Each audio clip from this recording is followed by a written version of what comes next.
Bismillahirrahmanirrahim. Suratu Yasin Makkiyah, tunte surat Yasin Makkiyah. Au illa qaulahu, maksudnya Makkiyah bangsa periode zaman Rasulullah tesih teng mutih Mekkah. Au illa qaulahu kecuali dawuh Allah taala wa idza qila lahum anfiqu alayat niku. Au madaniyatun, utawa sebagian ulama darani surat Yasin bangsa napa? Madaniyah. Isnatan iku loro wa samanun lan 80 apane ayatan ayat. Jadi surat Yasin kabeh berjumlah berapa? 82 ayat. Bismillahirrahmanirrahim. Yasin. Ya semua ulama makna Yasin itu makna nama lain dari Rasulullah Muhammad sallallahu alaihi wasallam. Meskipun secara ikhtiyat, secara hati-hati mufassir biasanya bilang Allahu a'lamu bi muradi bi. Allahu a'lamu dat sing pirsa bi muradi kelan kersane Allah bi iklan Yasin. Tapi kita tahu secara ahwalul ulama, ya saya ulang lagi, kita tahu secara tradisinya ulama tetap mengatakan Yasin maknanya ya Muhammad. Buktinya terusannya apa? Innaka laminal mursalin. Innaka ke siapa coba? Ke Nabi kan, Nabi Muhammad. Berarti Yasin wahai Muhammad kamu adalah mursalin. Apalagi ada istimal yang sudah konsensus seluruh dunia. Misalnya sholatullah salamullah ala toha rasulillah, sholatullah salamullah ala Yasin habibillah. Jadi makanya saya berkali-kali bilang, saya pernah ngisi pengajaran tafsir di Madura juga bilang gitu. Ada disiplin ilmu tafsir dan itu kadang ketatnya ikhtiyat. Ikhtiyat itu hati-hati sehingga tetap bilang Allah alamu bimuradi bidalik. Tapi meskipun demikian, ada konsensus masif dari para ulama yang menggunakan Yasin Toha itu untuk Rasulullah Shallallahu Alaihi Wasallam. Karena secara siakul kalam pasti demikian. Misalnya di juz 16 ya, surat Toha itu ya, 16 ya. Toha, ya Muhammad ma anzalna alaikal Qur'ana litasqa. Coba kalau Toha ada artinya Muhammad, lalu siapa? Ada kata ma anzalna alaika apa? Coba sekarang Toha ganti ya Muhammad kan pas ya Muhammadu ma anzalna alaika al-Qur'ana litasqa. Jelas ya? Secara siakul kalam Toha menunjuk siapa? Muhammad, karena tulisannya coba ya Toha diganti kata Muhammad. Ya tentu diganti secara mana? Ya Muhammadu ma anzalna alaikal Qur'ana litasqa. Yasin juga ganti aja. Ya Muhammad demi Quran yang hakim, innaka ya Muhammad laminal mursalin. Sehingga meskipun mufassir secara disiplin ikhtiyatnya, kehati-hatiannya bilang innaka laminal apa? Awa a'lamu bimuradihi bidzalik, tapi secara ahwalul ulama tetap Toha dan Yasin adalah ismun min asma'i Rasulillah sallallahu alaihi wasallam. Kayak tadi apa? Salatullah salamullah ala Toha Rasulillah, salatullah salamullah ala Yasin habibillah. Jelas ya, jadi antara istimalnya ulama itu beda dengan keikhtiyatan mufassir. Dan tentu kita milih yang istimalnya ulama karena itu lebih gampang supaya kata alaika khitab itu kena apa? Kena mukhatabnya siapa? Terus ketiga kata Ibnu Jarir At-Tabari, enggak mungkin Allah mengkhitabkan sesuatu dengan sesuatu yang enggak bisa dipahami. Karena orang Arab dan zaman itu paham Yasin adalah Rasulullah, Toha adalah Rasulullah, sehingga ada khitab itu. Buktinya orang kafir zaman itu gak pernah menyoal gini. Muhammad katanya Quran itu indah, mudah difahami. Ternyata ini ada lafaz-lafaz yang kita tidak paham. Nyatanya orang kafir tidak gugat seperti itu. Itu menunjukkan bahwa penggunaan Toha dan Yasin adalah ma'ruf dan difahami. Paham? Jelas ya? Nah, soal nanti ikhtiyat, ya ikhtiyat saja kita ikhtiyat. Paham ya? Tapi tetap difahami. Apa? Tetap difahami. Buktinya jelas kan Toha ma anzalna alaika. Berarti diganti saja apa? Ya Muhammad ma anzalna alaika al-Qur'ana litasqa. Mun jelas ya. Wal Qur'ani demi Qur'an al-Hakimi kang bijak. Ail muhkami tegese kang kuat utawa kang kukuh. Kukuh maknane indah, bi aji binasmi kelawan keajaibane susunan wa badil ma'ani lan keindahane makna.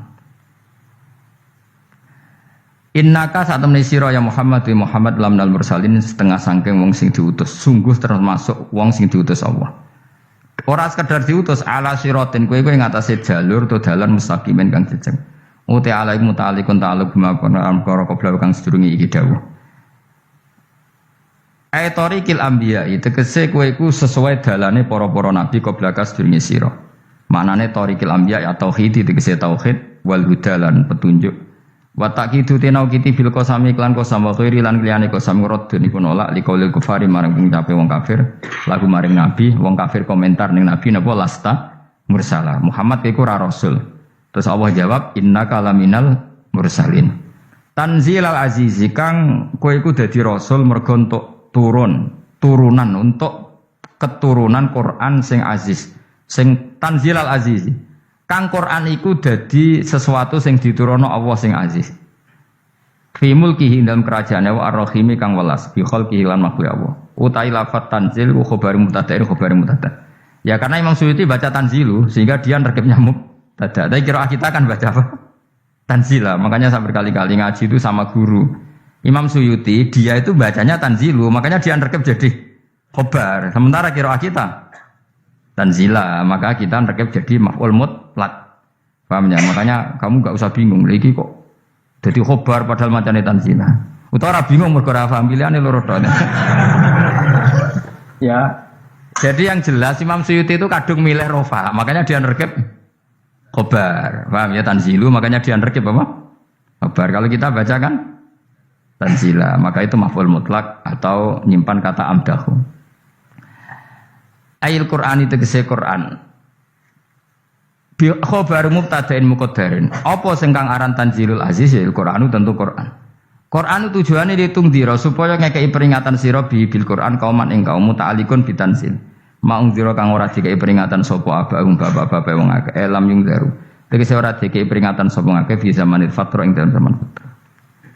Ya jadi Quran itu gunanya ya membuat logika yang benar supaya orang itu menghindari kesalahan. Jadi menakut-nakuti itu kalau nggak harus tentang neraka, takut dari kesalahan, takut dari kebodohan. Kan kita juga takut kan punya pemimpin yang salah, takut punya kasus, takut kepleset. Ketakutan tidak harus dari neraka. Makanya saya berkali-kali bilang, saya sering dulu dinasihati Mbah Mun, enak ben alim, ojo sering maca tafsir, mari goblok dari Mbah Mun. Maksudnya mari goblok itu gini, mufassir itu manusia, kadang dia itu satu ayat umum, dia mendiktekan ke satu kasus, padahal kasusnya lebih umum. Makanya berkali-kali sama nani umpama ngene, contohnya ngene, karena nanti itu mengikat. Misalnya gini ya, saya ulang lagi ya, ben gayamu kayak wong alim. Ini kan malam 23, saya itu enggak pernah loh, ngitung sengaja, tapi ini malam 23 kita insya Allah nginjak juz berapa? 23. Ini insya Allah barokah sekali. Tapi rasa Arab Lailatul Qadar biasa wae. Ora kelas e. Ben sing entuk Lailatul Qadar ben wali-wali wae. Kene entuk cipratane wis napa cukup. Lah wong traweh arang-arang yo njaluk. Iya kalau kita mintanya dianggap Allah minta, kalau dianggap ngelama. Coba andekan kapasitas Anda itu RT, minta jadi presiden itu ngelama apa doa? Tidak jawab saja. Ngelama. Jatah kamu untuk adab kok njaluk Lailatul Qadar itu ngelama apa Anda? Mestinya njalukmu orang untuk adab wis bagus sih. Paham ya? Banyak ulama diajak istisqa gak mau. Banyak itu ulama. Ayo istisqa kita karena sudah lama gak hujan. Kata ulama tadi, jatah kita ini kena hujan batu dari langit. Gak hujan batu sudah bagus, gak usah minta. Ulama itu macam-macam dan. Lah rai-rai ngene iki pantes entuk Lailatul Qadar apa adab ayo jawab. Ayo. Orang untuk adab wis bagus. Yo dadi dongane ya Allah. Ampun jenengan siksa la tu'akhidna. La tu'akhidna maknane njuk Lailatul Qadar apa ora disiksa? Ya makam kita itu masih Rabbana la tu'akhidna. Iku supaya gak disiksa innasina waktuna kalau kita salah. Kowe kan gak kalau. Wah sudah salah. Jadi donga innasina waktuna sange apikane pangeran wae ditambahin kalau kita salah. Kalau kita kan sudah tidak kalau lagi sudah. Sudah jelas salah berkali-kali lagi. Mbok wong diisin. Nyulak jaluk Lailatul Qadar gak diisin. Tapi oleh wong pangeran apian. Pangeran kan tapi misalnya pangeran ora aku luwe apian timbang aku. Jadi sowe disahno permintaan. Tapi gak dikabulno. Mau disahno tapi ora usah apa? Disahno iku iman jalin jan wong goblok piye meneh macam-macam. Makanya doa paling fair itu ya Rabbana dzalamna anfusana wa lam taghfir lana wa tarhamna lanakunanna. Makom kita itu di sepuro pangeran. Sing bener donga wong traweh-traweh lho ning Tuban ning Jogja wis bener Rob. Apa innaka afuwun karim tuhibbul afwa fa'fu anna. Ora ana guru-guru kita donga ya Allah anilna lailatul qadar ya Allah. Ka ana sarahku iki kita ora ana ngajarno ngono ya Allah innaka afuwun karim tuhibbul afwa fa'fu anna. Jenengan kandat sing kathah nyepurane lan seneng nyepuro impun jenengan sepuro. Iku wis bagus sudah. Bagus. Lailatul Qadar besok ndelok srengenge. Terus delok angin. Angger daerah Gunung Kidul banter terus anak-anak. Boy wong tahu diri, maksud kula nggih tetep minta Lailatul Qadar tapi tahu tahu diri. Misalnya suwe bar sedekah, puasa bar salat 1000 rakaat, terus utang mesti sahur, ambek togo-togo sing mbok dolimi jaluki sepuro. Pas kowe tenan mergo ngrasa ora dolim, nduk Lailatul Qadar. Tapi kira ngrasa ora dolim wis ujub sombong. Wong sombong ora berhak meraih. Lah terus piye Gus? Piye biasa wae, biasa wae. Makom kita ku ora kena adab itu sudah luar biasa. Ora penuh adab piye. Wis ngene iki wis luar biasa, no? Luar biasa. Mbon nang ngandel kula, mesti ngene iki wis keadaan seperti ini terus. Soale dongane wae Rabbana la tu'akhidna in nasina wa akhtana. Itu sudah luar biasa. Nah, ini kan teruskan dawuh Mbah Mun. Misalnya Allah bilang gini, fattaku, maka takutlah kamu. Biasanya mufasir ditambahi minan nar, maka takutlah kamu masuk. Sebetulnya yang perlu dihindari dari kita, takut itu ya, takut salah, takut bodoh, takut terdolimi, takut mendolimi orang lain, takut hidup tidak ada gunanya. Tapi mufasir tentu milih yang populer, takutlah kamu dari api neraka. Coba misalnya gini, kita nanti masuk surga. Kemudian zaman di dunia kita tidak pernah berkampanye ya atau berkontribusi untuk agama Allah. Cara saya itu izin. Kata Imam Malik, saya masuk surga. Kemudian orang yang mencintai saya dan masuk surga itu saya malu. Rasulullah juga gitu. Saya sebagai pemimpin umat, saya malu masuk surga. Dan satu dari umat saya masih masuk neraka. Jadi ulama dulu tuh ketakutannya bukan sekedar masuk neraka, takut malu, takut bodoh, takut keliru, takut. Saya misalnya nanti masuk surga itu malu dengan saya tidak pernah ngajar tafsir Jalalain. Malu saya. Karena katanya Allah, hak kenapa pun swarga? Terus dibon swarga. Tapi kalau pernah baca tafsir jalan kan anak keren nih. Keren artinya saya pernah mengkampanyakan Quran, pernah mengkhidmai Quran, pernah ngitmai kitab engkau ya Allah. Saya pernah ngitmai umatnya Rasulullah, yaitu sampean kabeh. Pernah mulang, pernah sowan. Biasa tiap bulan sowan jenengan gak sopan tapi. Mulane kira sambal sowan rono malah ganggu anak-anak. Kadang santri yo pidol, wis diulang cek sowan. Orang tuh kiai kalau sudah di rumah tuh milik keluarga biar fair. Bermulang cek assalamualaikum terus kiai ini kagok keluargane ku kapan? Boyo mikir bocah ora karo-karuan. Jadi seneng ya di ilmoni, napa seneng ya di ilmoni. Saya ulang lagi ya. Nah, kata yang ditafsir itu sering tidak mengikat. Makanya kata Mbah Mun, baca tafsir itu dikurangi. Maksudnya dikurangi itu bukan apa-apa, maksudnya tadi kalimat yang ditafsir itu tidak mengikat. Yang mengikat itu yang kalimat di Quran. Nah, kalimat Quran itu umum, napa? Misalnya gini, Allah lalu gini. Ikdilu, kamu harus berbuat adil. Lalu adil itu misalnya mufassir menafsiri, adil itu menyamakan di antara dua orang konflik. Misalnya di MK 01 dan 02 dianggap sama, itu namanya adil. Itu kan dawai mufassir. Atau misalnya gini, Allah bilang gini ke saya, hak kena jadi kiai sing adil. Terus adil ditafsiri orang, adil itu menyamakan sesama murid, haknya sama. Nah, tapi bisa saja adil itu di luar itu semua. Misalnya gini, ternyata adil menurut Allah gini. Adil maknanya seimbang, apa? Adil itu maknanya apa? Seimbang.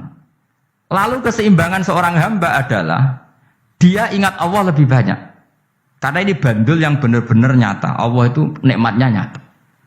Sehingga ketika saya sebagai orang alim ingat saya alim itu karena Allah, dikasih ilmu Allah, dikasih cerdas Allah, dikasih semuanya dari Allah. Sehingga saya itu tidak merasa kumuluhur pada kalian karena semua ini dari Allah.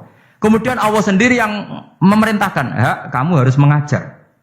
Maka saya ada arep-arep salam templek sampeyan, penghormatan sampeyan, apresiasi sampeyan karena saya hubungannya hanya dengan Allah Subhanahu wa Ta'ala. Itu namanya adil, meletakkan sesuatu proporsional. Itu juga adil namanya. Makanya seseorang itu enggak bisa dikatakan abid selagi belum tahu kalau ibadahnya minallah. Jadi misalnya ke ibadah tok. Ternyata kamu yakin itu ibadah kamu, amal kamu itu belum abid. Abid hakikat adalah alhamdulillah alladzi hadana li hada wa ma kunna linahtadiya laula anda tahu. Ketika kita sujud yakin ya Allah alhamdulillah jenengan menakdir saya sujud. Saya sholat alhamdulillah engkau menakdir saya sholat. Sehingga minallah dulu pikiran itu semua kebesaran kemendahan hari ini minallah dulu. Baru setelah minallah kita yakin billah. Setelah billah juga yakin ilallah. Misalnya gini lawah itu. Setelah saya ngajar tafsir Jalalain, kepentingan saya satu. Hamba-hambanya Allah menjadi tambah mencintai Allah. Tidak mencintai saya, enggak penting sampean mencintai saya. Makanya Imam Syafi'i tiap ngajar bilang begini. Wadittu annal khalqa ta'allamu hadal ilma wala yahmadunani. Saya senang kalau kalian belajar fikih sama saya, tapi kamu tidak usah muji saya. Jadikan fikih ini alat taqarrub kamu kepada Allah. Itu namanya minallah wa ilallah. Itu adil. Tapi adil yang dijelaskan ulama beda-beda tadi. Ada mengatakan adil adalah proporsional antara murid, antara keluarga dan murid. Meskipun kamu senang mulang, jangan merantarkan keluarga, itu tidak adil. Itu kan versi, no? Maksudnya Mbah Mun, kamu jangan terjebak versi-versi dalam tafsir. Paham ya? Karena Allah hanya ngendikan i'dilu wa aqrabu. Paham ya? Tapi kan penjelasan adil ini orang versi. Paham ya? Ada yang nulis adil adalah meskipun mimpin masyarakat ya ingat keluarga. Karena sing tukang wayo kan nafsir adil adalah karena laki tidak cukup istri satu maka itu kan yo repot kan. Tapi kalau kadung istrinya 3 atau 4, adil adalah harinya sama meskipun janda dan perawan. Jadi sing lanang gak adil adalah proporsional. Sing wis suwi dikumpuli dikurangi. Yang baru ya mungkin kabeh enggak kalau nuruti. Mungkin enggak. Ya, tapi itu kan versi, nama. Maka kata Mbak Mun itu memang saya itu merasakan, saya sebagai mufassir merasakan memang saya akan sering baca Jalalain beda dengan tafsir Munir, nanti beda dengan tafsir Qurtubi. Saya beri contoh misalnya. Dan kamu pasti salah jawab ini. Kalau kamu benar berarti ya alim tenan. Wa idza darabtum fil ardi falaysa 'alaikum junahun an taqsuru minas shalah. Orang kalau pergi itu boleh enggak ngosor salat? Enggak, jawab saja. Boleh kan? Ngosor salat itu apa? Misalnya salat asar 4 jadi berapa? 2. Kalau isya jadi 2. Kalau subuh? Enggak, sudah maju lah. Maghrib? Enggak, kan yang bisa dikosor hanya berapa? Yang rubaiyah, yang apa? Berarti kamu yakin antak suruh minas shalah artinya 4 jadi 2, yakin? Enggak, jawab saja. Yakin. Nah itu termasuk orang pinter ya. Berarti ilmu lagi sak trip. Ya? Sebetulnya kata Imam Qurtubi enggak. Ayat itu kan hanya bilang gini, kalau kamu bepergian maka kamu boleh menyendak sholat. Qasru itu memotong. Dari aturan yang dulu 4 menjadi 2. Sebetulnya ada hanya itu tok. Aturan tidak boleh membawa najis menjadi boleh. Aturan harus tumakninah menjadi tidak harus tumakninah. Misalnya kamu sholat dalam keadaan perang, wajib tumakninah apa boleh sambil lari-lari? Boleh sambil lari-lari. Boleh gak ketika perang kamu sholat sambil menghadap tidak ke kiblat? Boleh. Makanya antak suruh minas sholat maknanya apa? Jika kamu pergi maka dalam konteks itu kan perang ya. Ayat itu memang konteksnya perang. In khiftum ayyaftinakumul ladzina kafar. Jika kamu dalam keadaan perang maka boleh memangkas apa yang pernah wajib dalam aturan sholat. Paham ya? 4 menjadi 2. Garusan menghadap kiblat menjadi tidak wajib. Membawa najis sholat sah enggak? Enggak kan? Tapi kalau dalam perang kemudian pedang kamu ada najisnya, boleh dibawa enggak? Boleh. Jadi maknanya taksuru a'ammu min ayakuna qasra sholat wa a'ammu min ayakuna wajibati sholat yang sekarang enggak wajib. Semua itu namanya juga meringkas kewajiban. Berarti maknanya ini, jika kamu dalam keadaan perang maka boleh memangkas sesuatu yang dulu wajib menjadi tidak wajib, yang dulu haram menjadi boleh. Tapi mufassir menyontohkan qasru sholat hanya 4 menjadi 2. Dong ya. Oh ya, nang kaya alim ngono tenan wis dokter tafsir sah. Engko tak iku sudah dhewe. Tapi ora perlu orang lain ngakui. Jadi itu contoh kecil. Jadi mufassir karena kebetulan dia tahunya hanya qasru sholat itu 4 jadi 2, dia itu. Padahal di tafsir lain diterangkan qasru itu artinya menyingkat atau mencendak atau memangkas. Dulu wajibnya sholat itu gak boleh bawa sesuatu yang najis. Tapi kalau sholat dalam keadaan perang dan pedang kamu ada darahnya, boleh gak dibawa? Boleh. Bahkan Allah menyuruh dibawa. Dan boleh gak madhep kiblat. Fa in khiftum farijalan auruk banatagi fa idza amintum fadhkurullaha kama 'allamakum. Ketika keadaan aman baru sholat sesuai standar. Nah berarti kan ada qasru sholat, ada pemangkasan aturan sholat. Kayak misalnya begini.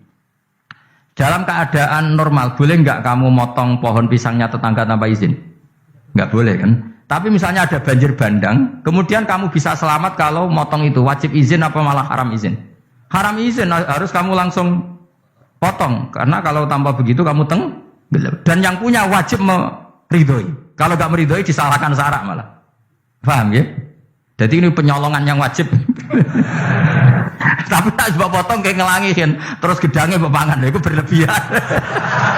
Karena Allah memaklumi hanya untuk ngelangi.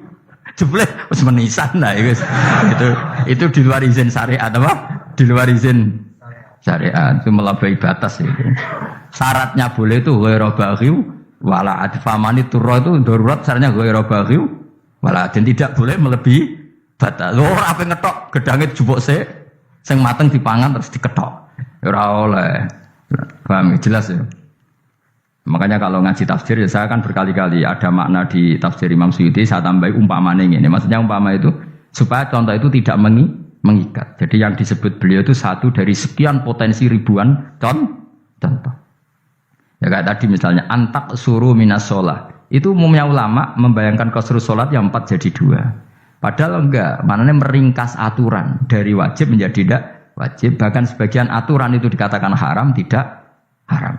Itu tadi misalnya bawa najis atau teman kamu mau dibaca orang kafir terus kamu bilang, hei hati-hati, itu tidak batal kalau dalam sholat siddatil khauf. Paham ya? Jelas? Semaju lah, so, malam terlikur, lelatul. Soalnya wis gumun be wong-wong, bingung ora ilmune wong-wong. Ma ungzira abahum alam yung daru tegese ora den kei wedi sapa ngangge fi zamanil fatrah ing dalam zaman fatrah. Ya sama seperti ini.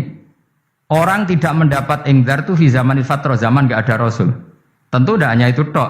Ada rasul tapi orang itu jauh dari komunitas ulama. Itu juga termasuk orang yang tidak mengalami ingdar. Jadi tidak mengalami ingdar bisa di zaman fatrah atau sudah ada rasul tapi dia jauh dari ulama atau jauh dari komunitas Islam. Itu juga komunitas yang tidak mengalami ingdar.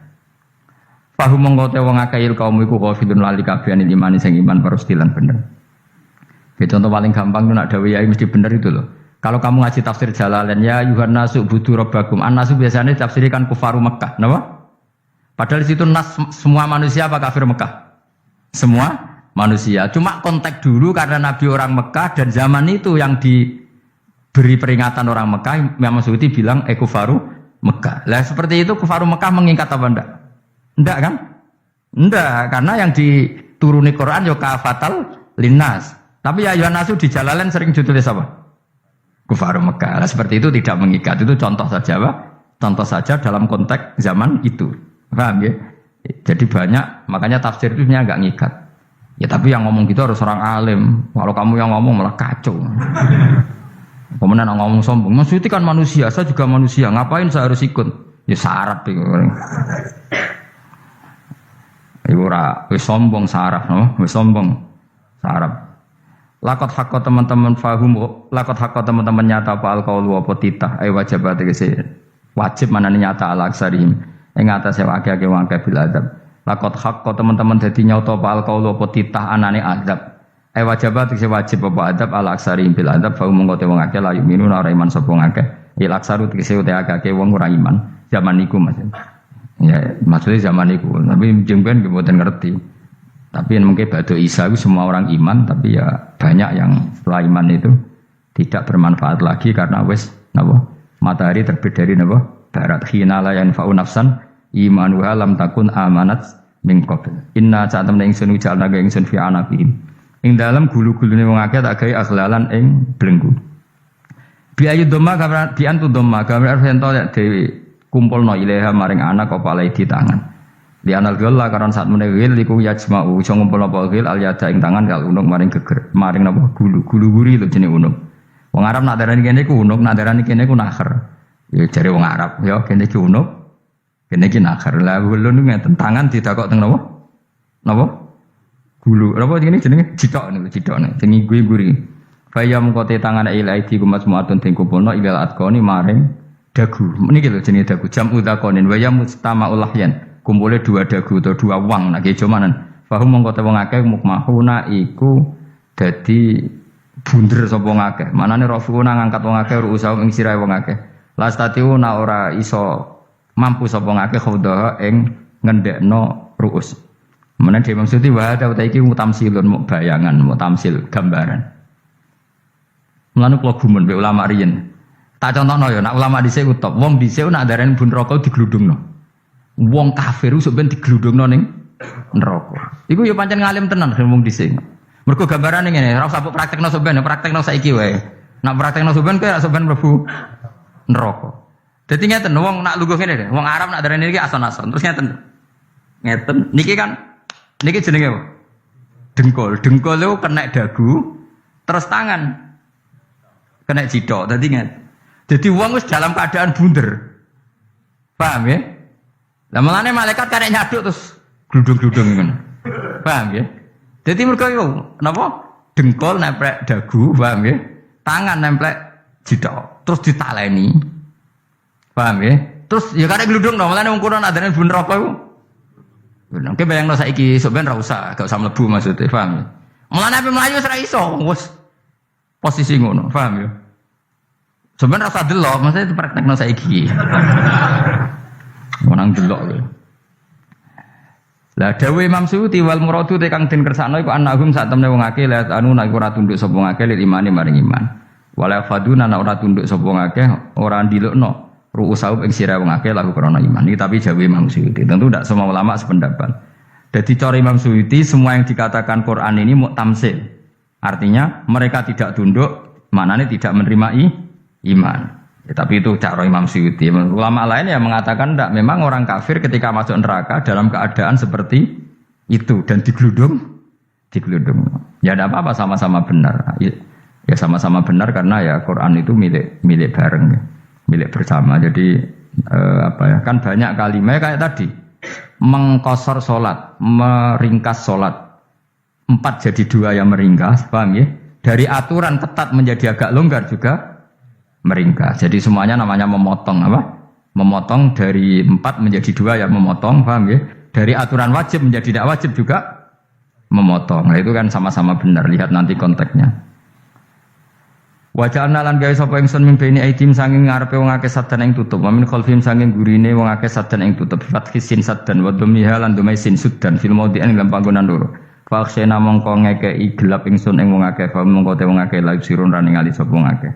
Tamsilun iki contone aidon disat diturukil iman maring ketutupe dalan iman alih ngatasé kufar. Nek cara Suyuti kabeh iki mau tamsil. Dadi ngene. Dari depan kami kasih tutup, dari belakang kami kasih tutup, kemudian mereka saya kasih kegelapan, maka mereka tidak tahu. Mananya apa?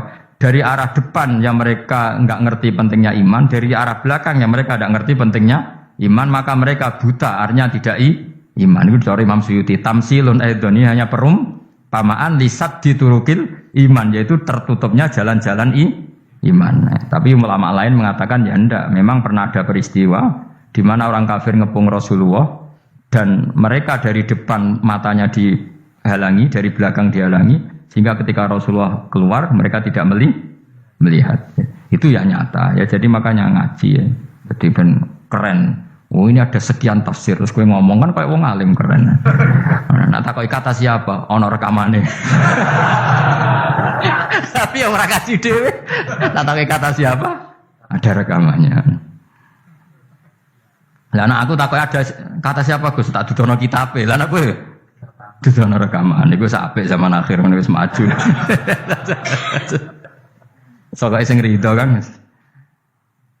Enak kok Kang dadi orang alim kowe enak. Nanti itu dadi wong alim ya rugi. Tadi nanti kan gitu. Syabul Qadir masuk surga. Entah ini gelombang kedua dan para penggemarnya. Jadi akhirnya sing alim tenan yang mlebu swarga, sing kedua apa? Dan para penggemarnya. Iku ora usah alim Kang, cukup penggemar. Jadi aku sebenarnya rugi kan. Gus Pak masuk swarga kedua dan para penggemar. Waduh. Terus jebule padha ae. Iku saking rahmane Allah. Kenapa? Kan masyhur itu hadis itu. Rasulullah itu ada sahabat nangis, enggak bisa tidur nangis. Berhari-hari enggak bisa tidur nangis. Hanya karena ingin punya satu pertanyaan. Lama-lama ketemu Nabi, ya Rasulullah saya sudah berhari-hari enggak bisa tidur, ingin menanyakan ini tapi tidak berani. Coba kamu tanya saja. Ya Rasulullah, saya ini kalau mati, engkau kan suatu saat dipanggil Allah, saya tidak ketemu engkau. Makanya mumpung sekarang saya tak melihat wajah engkau sekuat-kuatnya, sepuas-puasnya. Kata Nabi ya. Terus, kenapa? Ya kalau engkau di surga, saya di neraka kan enggak ketemu lagi. Atau kalaupun engkau di surga kan kelasnya beda, kan enggak ketemu lagi. Jadi kemungkinan dua-duanya itu enggak ketemu. Kata. Karena tadi bisa saja, ya artinya Nabi karuan di surga, saya di neraka enggak ketemu. Atau engkau di surga, saya di surga pun beda kelas, ya enggak ketemu.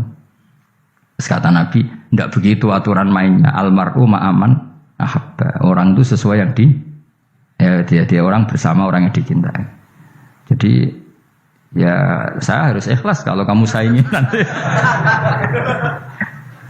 Ya, takdir no. Wasawana ni podo uga ale ngatasi ngake angker tau itu ngeke peringatan sira gumeng wangke tahqiqil hamzatin angker ta. Wa dari saniyati alifan angker ta humata sili ala nasil hamzah. Wa itu khali alifin wa pun alif binal musahalan dan hamzah sing ditasil wa ukhra lan ya wa tarkilan tinggal itu khol. Amlam tungfirhum wong ra wis bakat kafir mbok elingno cek ra mbok elingno tetep la yu'minu ora gelem iman. Lah sing iman iku sapa inama tungdiru mestine ngelingno sira. Maksude yanfa'u tegese manfaate apa ing daruka peringatan sira. Peringatanmu manfaat man ing wong ittaba kang anut sapa man adzikra ing Qur'anil Qur'ana tegese Qur'an. Wa khasyi'an wedi sapa man ar-Rahman ing Allah Rahman bil ghaibi padahal ora roh pangeran. Ya khofa tegese wedi sapa wong ing Allah, toh walam yara ora ningali sapa wong ing Allah. Nane bil ghaibi itu apa? Takut Allah dalam keadaan toh dia tidak melihat Allah lang. Mereka tak tafsiri bil ghaibi barang gaib. Barang gaib ning Indonesia terjemahannya hantu. Melihat alam gaib itu maknanya apa dalam bahasa Indonesia? Hantu. Mulane bil ghaibi ra tak terjemah, apa? Biar namanya ini wakosya lan di sapa wong ar-Rahman yang wasi Rahman bil ghaibi padahal dene ra roh langsung. Ya ora usah diterjemah ya. Terjemah dadi apa? Barang gaib malah repot. Fabasiruhu mongko ngekeki berita gembira sira ing man bimaghfiratin kelawan pengempuranan wa ajrin dan ganjaran karimin kang terhormat. Orang yang seperti itu yang ngikuti Quran dan takut Allah itu layak mendapat maghfirah wa ajrin karim wa ta'ala juru karim wal jannatu swarga. Inna satamna ingsun wa nahnu ya ingsun iku nuhyi uripna ingsun al mauta ing wong sing mati libat si krana pas. Wa naktubulan nulis ingsun fil lauhil mahfuz ma ing apa wae kodamu kang nglakoni sapa ngake fi hayatihim. Di Lauh Mahfuz apa yang pernah kamu lakukan ditulis min khairin kaapian wasari dan kaelean li yujazau supaya diwales sapa ngake alih ing atase iki. Wa atharahum lan yo tak tulis bekas-bekas kelakuanem. Matek saya perkara ustunna kang digawe sunah apa bima badam sause wong akeh. Jadi perilaku kamu ditulis setelah kamu mati ya masih ditulis, yaitu bekas-bekas sunnah kamu yang pernah kamu lakukan. Jadi misalnya kayak kok penemu judi, selama ada orang judi ya kamu dapat, paham ya? Paham ya? Loro gak ya? Makanya ulama ngendikan dulu tubalil amwat, tubaliman mata wa matat ma'ahu dunubuh. Bejo wong mati kemudian dosa-dosanya melok mati pisan. Maknanya dia mati dalam keadaan tidak pernah melahirkan sunnah keburukan, paham ya? Tapi bejo wong sing mati kemudian dia meninggalkan sunnah kebaikan yang diikuti terus. Kok sampean ini lo bener? Gak paham jalan lah, mau jalan kalau turun ngaji. Sehingga sebenarnya anak gak paham lah ya gowo. Lo kok gowo jalan dong? Bisa bapak gak paham lah ya gowo. Itu sudah bagus. Apa?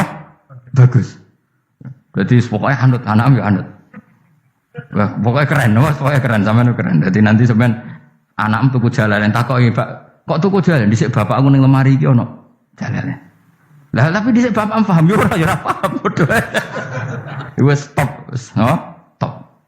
Jelas ya gitu, wanak tubuh ma'angkodamu wa atharoh. Makanya sisa-sisa amal kita, bekas-bekas amal kita semuanya adalah ditulis oleh Allah Subhanahu wa ta'ala. Mengenai pulau kepengen ini jenengan nate syukuran, pisan-pisan nate syukuran. Pertama anak kita bisa sholat.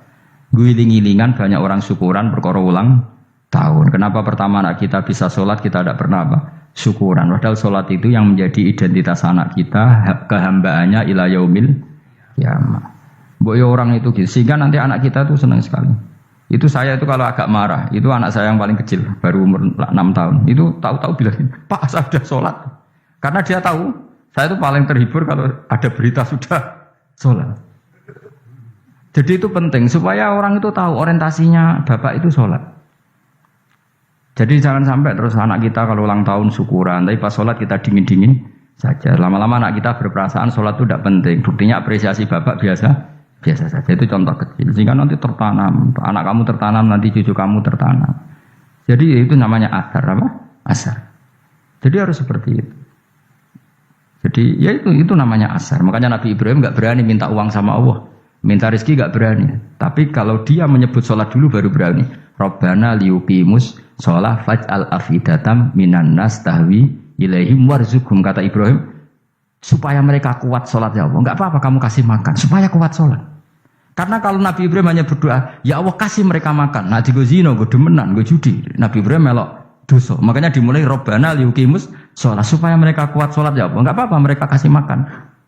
Tadi supaya ini sholat jadi pokok. Kenapa kita makan? Supaya kuat sholat. Andai kan Ibrahim hanya berdoa supaya kasih makan mereka. Kemudian kekuatan itu dipakai maksiat. Ibrahim kan ikut dosa. Itu sirinya kenapa doanya Rabbana liyuqimus sholat ya. Jadi kata liyuqimus sholat didahulukan apa? Supaya mereka kuat sholat. Maka kasihlah makan, kasihlah rezeki. Jadi supaya sholat jadi pusat orientasi. Itu harus dilatih. Ya tentu kamu ngelatihnya sidik-sidik. Wong anak esopo kan gitu. Tapi ini kan cerita aja. Maksudnya orangnya biasa wae. Maksudnya aku mau cerita. Kue gelo ya monggo. Terus mutung ra ngaji ya monggo, gampang. Kue ra ngaji, aku golek murid kok kue gampang. Kue golek guru kaya aku kangelan. Ya maksudnya sing gelem ngalah teko ini kan. Oh, liyane larang nyewane. Wa atharum lan bekas-bekasnya mereka. Makanya ketika Ahmad bin Hambal itu ahli hadis karena selagi riwayatnya dia dipakai orang tahu Rasulullah itu karena ahli hadis. Bener yang paling hebat tentu qala Rasulullah. Tapi apa artinya qala Rasulullah kalau enggak diriwayatkan dari ulama sampai kita. Tapi apa artinya sampai kita nek gak ono sing ngalahi maca ngene iki. Mburohno maca ngene. Paham nggih? Ayo jajal ke tuku kitab Mustad Ahmad. Nek ora roh gubedi larang ngono tok. Mergo ora ono sing maca ora ro isine, paling mau kenangan apa? Gudi larang. Tapi baru kayak sing maca kemudian bisa ini juga asar. Sebenarnya kau oleh niru, nak mati ngorek jalan. Oleh niru. Tapi aja niru sesate. Kau nang dadi ra karu-karuan. Jadi Imam Suyuti lho. Tafsirku udah di ngono kuwi. Udah dirusak kabeh. Wa atharuhum mastun nabihi ba'dahum. Bahwa kalau suwun dilatih, kalau anak-anak sampean mulai bisa sholat, tunjukkan kalau anda senang lewat syukuran atau lewat apa. Ya tidak harus besar-besaran. Tunjukkan kalau kamu mengapresiasi secara senang. Karena itu identitas kita. Apa? Identitas kita. Wa kullu shay'in ing saben-saben perkara. Nasobahu bi fi'lin fasir. Utawa nasbuhu ta nasabe lafat kullu shay'in bi fi'lin kan fi'il yufasir. Nasbuhu ta nasabe lafat kullu shay'in bi fi'lin kan fi'il yufasiru kang nafsiri ing fi'il apa dawuh ahsainahu. Ahsayna kullu shay'in ahsay. Nah, berarti nak manani wa kullu shay'in lan ngitung ing saben-saben perkara. Wa kullu shay'in lan ingsun ngitung ing saben-saben perkara. Maknane ahsayna tegese ngitung ingsun ing sa. Dobat nau tegese ngitung ingsun ing sa fi imamin ing dalam catatan utawa ing dalam kitab induk. Imam ku maknane kitab induk mubinin kang jelas. Kitabin tegese kitab bayin kang jelas. Wa al kitabul bayin iku Allahul mahfuz lah mahfuz.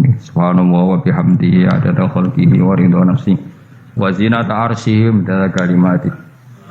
Subhanallah wa bihamdihi adada khalqihi wa ridha nafsi wa zinata arsyihi midada kalimati.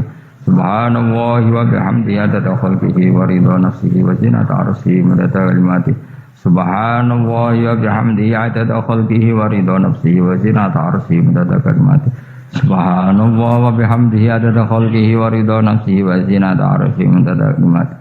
Subhanallah wa bihamdihi adada khalqihi wa ridha nafsihi wa zinata arsyihi midada kalimati. Subhanallah wa bihamdihi adada khalqihi wa ridha nafsihi wa zinata arsyihi midada kalimati.